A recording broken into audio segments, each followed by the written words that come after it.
જ્યારે પહલગામમાં હુમલો કરવા આવેલ આતંકીઓએ એ મહિલાઓને કહ્યું કે જાઓ તમારા મોદીને કહી દેજો, તો સામે મોદી કે ભારત શું કરી શકે એ સંદેશો લઈને ભારતની મહિલા શક્તિ જ સામે આવી રહી છે।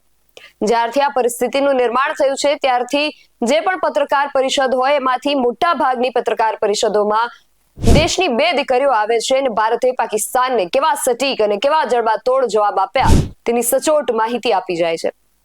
કેટલી એવી દીકરીઓ છે જે દેશની આ દીકરીઓને જોઈને પ્રોત્સાહિત થઈ હશે અને પોતે પણ આગળ જઈને સેનામાં જોડાવાના સપના જોતી થઈ ગઈ હશે। તણાવભરી આ પરિસ્થિતિમાં આપણા જે જવાને સર્વોચ્ચ બલિદાન આપતા પોતાના પ્રાણોની આહુતિ આપી, એમની દીકરી પણ એવી તૈયારી બતાવે છે કે હું ફૌજમાં જોડાઈને મારા પિતાનો બદલો લઈશ। આજનો અહેવાલ આવી જ બધી દીકરીઓ માટે છે જે આવા સપનાઓ જોઈને બેઠી છે। ક્યાંથી નીકળી છે તમારા આ સપનાઓનો રસ્તો? જાણો અહેવાલમાં। જય હિન્દ। બે સાયન ટીવી ન્યૂઝ પર આપની સાથે હું છું નિધિ ગઢવી। જો તમે એક મહિલા તરીકે સૈન્યમાં જોડાવા માંગતા હોય તો તેમાં બે રીતે જોડાઈ શકાય છે, એક છે અગ્નિવીર અને બીજું છે અધિકારી। આજે આપણે એક દીકરી સૈન્ય અધિકારી તરીકે ફૌજમાં કઈ રીતે જોડાઈ શકે છે તેના વિશે વાત કરીએ। ભારતીય સેનામાં મહિલાઓ માટે જોડાવાના શ્રેષ્ઠ રસ્તાઓમાંનો સર્વપ્રથમ છે યુપીએસસી એનડીએ એન્ટ્રી। ખડગવાસલામાં આવેલી એનડીએ એટલે કે નેશનલ ડિફેન્સ એકેડમી એક પ્રતિષ્ઠિત ત્રિસેવા તાલીમ સંસ્થા છે, જ્યાં ત્રણેય સેવાઓના કેડેટ્સ સેવા વિશિષ્ટ એકેડમીમાં જતા પહેલા 3 વર્ષ માટે એક સાથે તાલીમ લે છે। યુપીએસસી દ્વારા વર્ષમાં 2 વખત આના માટે લેખિત પરીક્ષા લેવામાં આવે છે, જે એક ઓફલાઈન પરીક્ષા હોય છે। આ પરીક્ષામાં ગણિત અને જીએટી એટલે કે જનરલ એબિલિટી ટેસ્ટ આ 2 પેપર હોય છે, જેમાં જીએટી ઇંગ્લિશ અને જનરલ નોલેજ એમ 2 સેક્શનમાં હોય છે। વળી જનરલ નોલેજના સેક્શનની વિગતે વાત કરું તો તેમાં physics, chemistry, general science, history, geography, current affairs, Indian politics, economics, defence and arm forces આ વિષયો પણ હોય છે। ગણિતનું પેપર 300 માર્ક્સનું હોય છે, જ્યારે જીએટી 600 માર્ક્સનું હોય છે। તેમાં 200 માર્ક્સનું અંગ્રેજી અને 400 માર્ક્સનું જનરલ નોલેજ હોય છે। આ પરીક્ષા આપવા માટેની પાત્રતા એટલે કે ક્વોલિફિકેશન વિશે જો વાત કરું તો તેમાં 16.5 વર્ષથી 19.5 વર્ષ વય મર્યાદા નક્કી કરવામાં આવી છે અને 10+2 એટલે કે 12મું ધોરણ પાસ અથવા જે લોકો 12મા ધોરણમાં અભ્યાસ કરી રહ્યા છે એ લોકો આ પરીક્ષા માટે પાત્રતા ધરાવે છે। જેમાં તમે કોઈ પણ આર્મી વિંગમાં કોઈ પણ પ્રવાહ સાથે જોડાઈ શકો છો, જ્યારે એરફોર્સ અને નેવી માટે 12મા ધોરણમાં ફિઝિક્સ અને મેથ્સ વિષય હોવા જરૂરી છે। આ પરીક્ષા પાસ કર્યા બાદ એક ઇન્ટરવ્યુ હોય છે, જે છે એસએસબી ઇન્ટરવ્યુ। 5 દિવસના ઇન્ટરવ્યુમાં પ્રથમ દિવસે એક સ્ક્રીનિંગ ટેસ્ટ હોય છે, જેમાં ઓઆઈઆર ટેસ્ટ અને પીપીએનડીટી ટેસ્ટ હોય છે। આ ટેસ્ટમાં જે લોકો પાસ થાય છે તેમને બાકીના 4 દિવસ સુધી બીજી ટેસ્ટ માટે રોકાવાનું હોય છે, જ્યારે બાકીના ઉમેદવારોએ ત્યાંથી જ પરત ફરવાનું હોય છે। હવે જો ઉમેદવારોએ સ્ક્રીનિંગ ટેસ્ટ પાસ કરી લીધી છે તેમની 4 દિવસ દરમિયાન અલગ અલગ ટેસ્ટ લેવામાં આવે છે, જેમાં સાયકોલોજી ટેસ્ટ હોય છે, જીટીઓ અને ઇન્ટરવ્યુ હોય છે અને છેલ્લા દિવસે એક કોન્ફરન્સ હોય છે। જે લોકો આ પરીક્ષા પણ પાસ કરી લે છે તેમને આગળ મેડિકલ પરીક્ષણ માટે મોકલવામાં આવે છે, જેના પછી એક ઓલ ઇન્ડિયા મેરિટ લિસ્ટ બને છે, જે ફાઇનલ મેરિટ ગણાય છે અને આ લિસ્ટમાં નામ આવી ગયા બાદ એ મહિલા ઉમેદવારે 3 વર્ષ સુધી એનડીએમાં તાલીમ લેવાની હોય છે અને 3 વર્ષના અંતે તમે જે વિંગ માટે 3 વર્ષ તાલીમ લીધી છે તેની રિસ્પેક્ટેડ એકેડમીમાં ફરી 1 વર્ષની તાલીમ લેવાની હોય છે, જે બાદ લેફ્ટનન્ટના રેન્ક સાથે પોસ્ટિંગ મળે છે। એ બાદ બીજી એન્ટ્રી આવે છે સીડીએસ એન્ટ્રી। સીડીએસ એટલે કે કમ્બાઇન્ડ ડિફેન્સ સર્વિસ।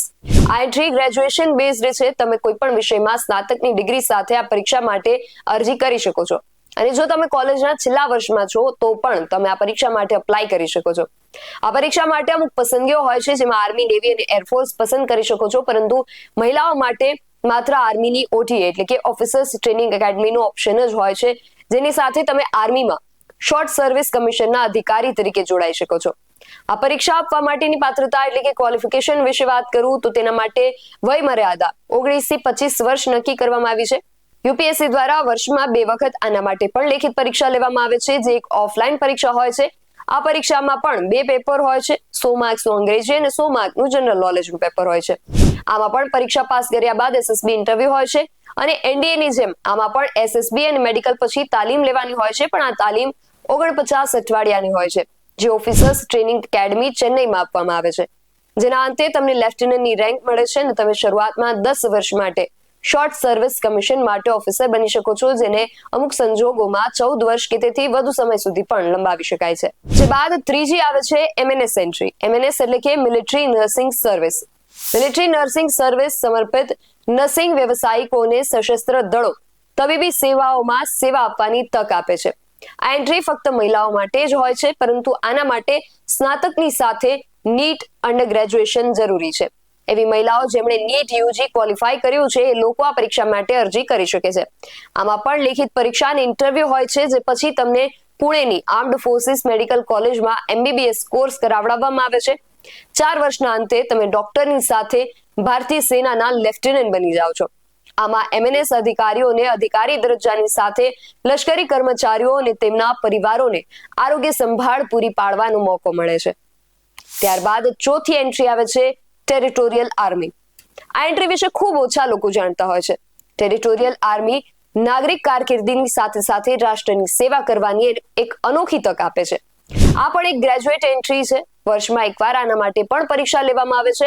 આ પરીક્ષા માટે તમારી ઉંમર 18 થી 42 વર્ષની વચ્ચે હોવી જરૂરી છે.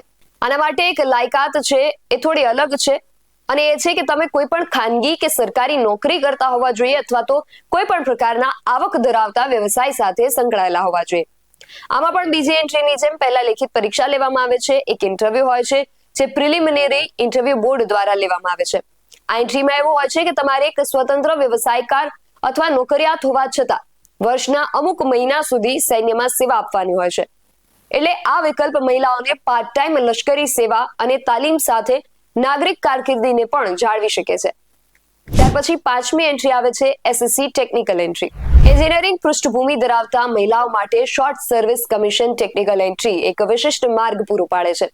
આ એક ડાયરેક્ટ એન્ટ્રી છે. આમાં કોઈ પણ એન્જિનિયરિંગ સ્ટ્રીમમાં BE અથવા BTech ડિગ્રી ધરાવતી ઉમેદવાર અરજી કરી શકે છે, અને આ એન્ટ્રીનો સૌથી મોટો લાભ એ છે કે આમાં કોઈ લેખિત પરીક્ષા હોતી નથી.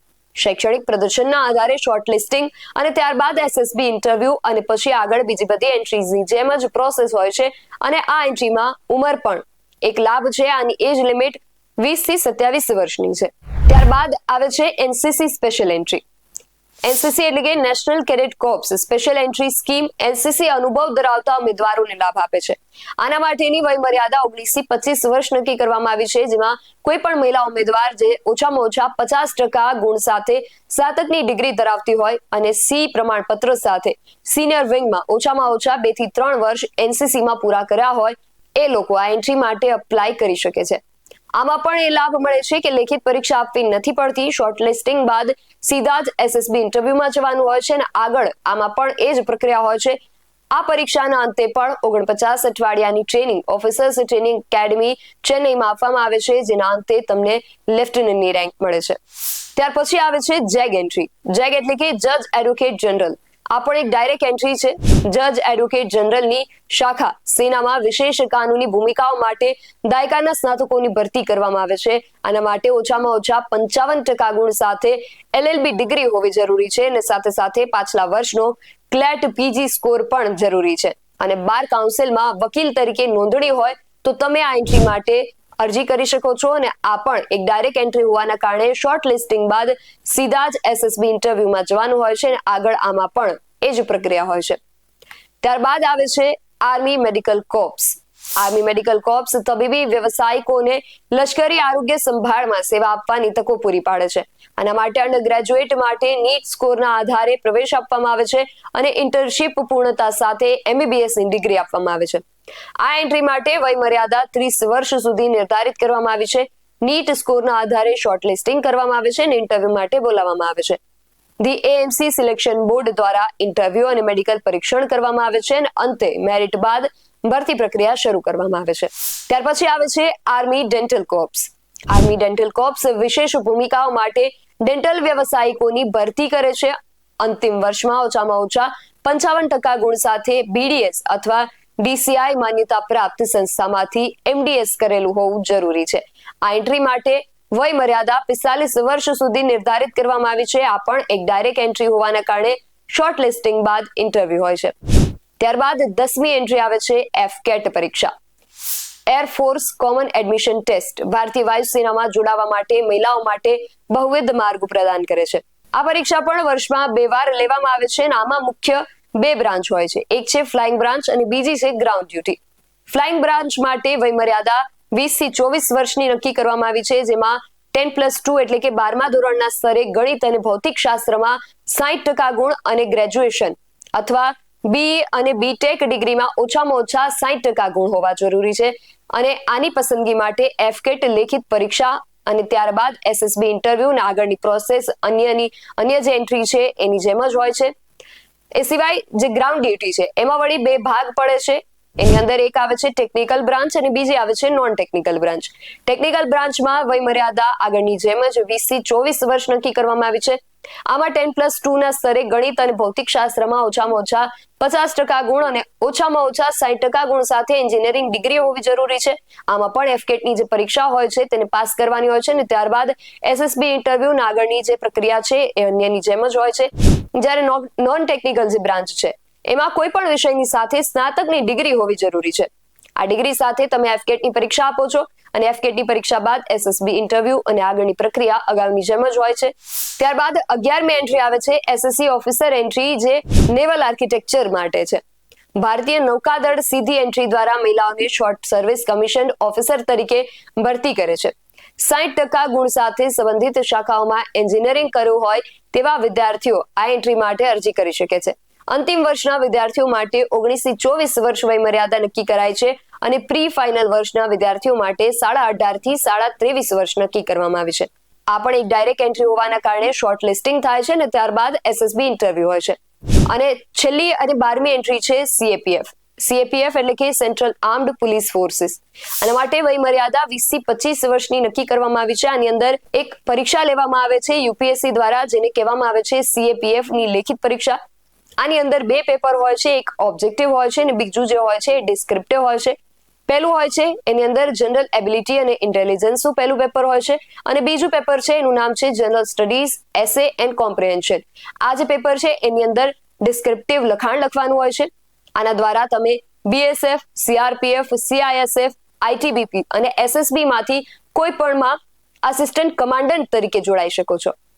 તો આ લગભગ 12 જેટલી અલગ અલગ રીતો છે જેના દ્વારા મહિલાઓ ભારતીય સેનામાં અધિકારી તરીકે જોડાઈ શકે છે. જે પણ દીકરીઓ ફોજમાં જોડાવાનું સપનું સેવતી હતી તેમને અમારો અહેવાલ કેવો લાગ્યો અમને કમેન્ટ કરીને ચોક્કસથી જણાવજો. આવા જ વધુ અહેવાલો સાથે મળતા રહીશું. તમે મારી YouTube ચેનલને સબસ્ક્રાઇબ કરવાનું અને અમને Facebook અને Instagram પર ફોલો કરવાનું ભૂલશો નહીં. બાકી અવનવી અપડેટ્સ માટે આપ જોતા રહો BS9 TV ન્યૂઝ. નમસ્કાર.